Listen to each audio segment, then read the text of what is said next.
Shiites around the world channel presence. And as far as somebody saying they're Wahhabi, that's haram to even say that. You know why? Who knows it's wrong to say that? Why? Why? That's the name of Allah. Al-Wahhab. Is it? Is that the name of Allah?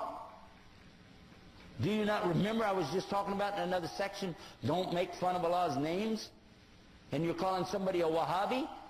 You can't say it about yourself and you cannot say it about somebody else. Because it's Allah's name. Don't play with it. And by the way, the people who played with that were the enemies of somebody, but they didn't want to call him by his name, his followers by his name, so they called it by his father's name. His name, he lived 270 years ago, his name was Muhammad ibn Abdul Wahhab. But they don't call him Abdul Wahhabis, or bin Abdul Wahhabis, or Mohammedans, because they know you could catch them in what they're saying. But these were the enemies to this particular scholar and his teachings. What he was saying is that basically you shouldn't worship people in their graves, and you shouldn't worship the grave site, and you shouldn't build these big temples in there to go to. And his followers tore down those places in the graveyards, and they became so angry that instead of dealing with the fact, he brought the proof.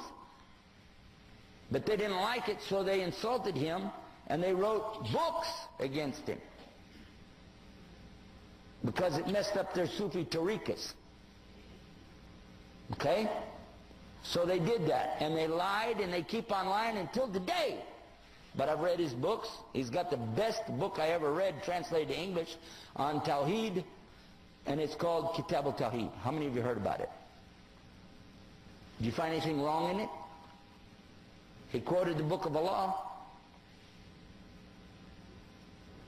And they can't argue with that, so they just said a label, Wahhabi. What really happened over 200 years ago, there was a student of knowledge who memorized the Quran when he was not even a teenager yet. He studied all of the fiqh, jurisprudence of the Hanafi. Then he began to study others, and his father, who was a scholar, told him to stop. Just stay with what we have. He said, I want to learn the others. His father almost disowned him because of it. It was very upsetting. You know, don't do that. But he wanted to learn all of it so he could understand, and he began to learn quite a bit. He became convinced that he needed to learn more, and he discovered through this learning that the people of his time were making a grave mistake. I used the right word too, because they were worshiping at graves. They were literally going to graves and calling upon dead people to help them.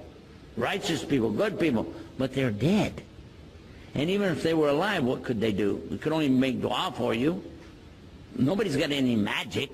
You ask Allah to solve these impossible situations, and He can do it. And that's what he was telling the people. And some of those who were making money or getting good position in the community out of these grave worshiping deals took exception to his group because they came in and kicked over all of these monuments on these graves. And of course they had no evidence to support what they did, so instead of dealing with the rationale of why don't you look at what you're doing is wrong, instead they labeled his followers as Wahhabi. Why? Because they couldn't call him by his real name. His name was Muhammad, and they would have had to say they're Mohammedans. And no Muslim would do that anyway. So they call him Wahhabi because his father was Abdul Wahhab. So he was Muhammad ibn Abdul Wahhab, and he wrote a book called Kitab al-Iman. The book, if you read it and take the cover off and you don't know who wrote it, you'll say, this is a great book. It's very good about the belief in Allah is one and the teachings that come with it. It's kind of like a workbook. It just has a few verses or something and then tells you to go look up the rest of it. And it was given to some scholars who were attacking and saying, these Wahhabi people, so and so on. So what do you think about Kitab al-Iman? It says, it's a bad book, don't read it. It's okay. So they gave him the book without the cover on it. Didn't tell him. This is a scholar. I'm not going to tell you who. Big scholar. Current. He read it and he loved it. He said, this is the aqidah of a real Muslim, the belief system of a real Muslim. And when they said, well, here's the cover for the book, and he went, huh? And he said, astaghfirullah, I made a mistake, big mistake.